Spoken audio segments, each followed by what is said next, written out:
What if I told you Jesus came to abolish religion?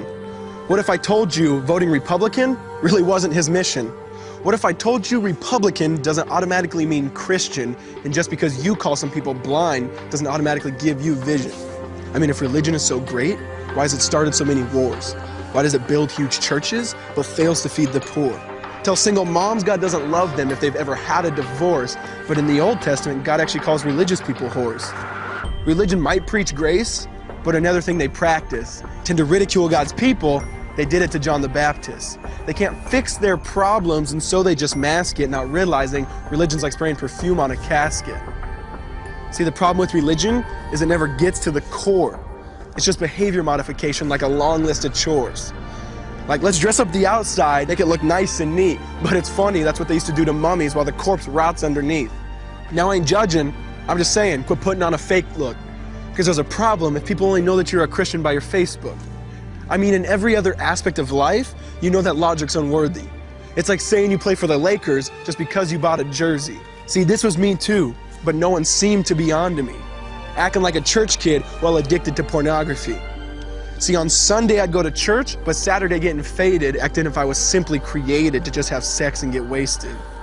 See, I spent my whole life building this facade of neatness, but now that I know Jesus, I boast in my weakness.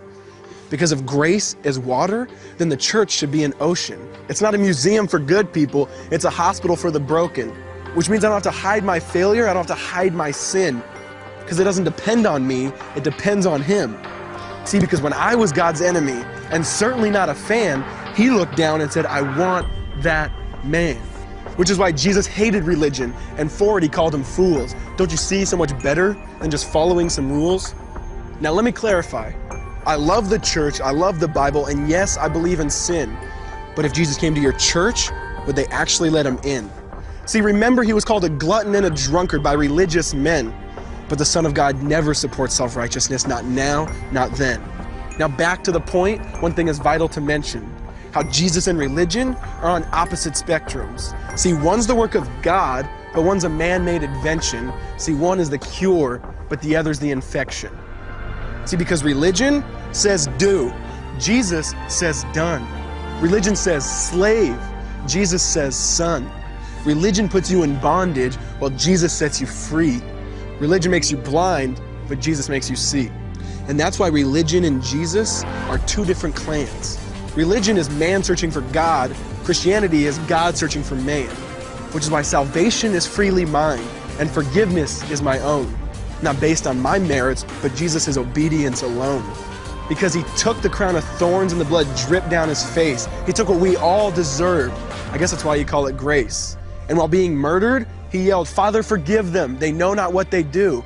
Because when He was dangling on that cross, He was thinking of you. And He absorbed all your sin and He buried it in the tomb, which is why I'm kneeling at the cross saying, come on, there's room. So for religion, no, I hate it. In fact, I literally resent it. Because when Jesus said, it is finished, I believe He meant it.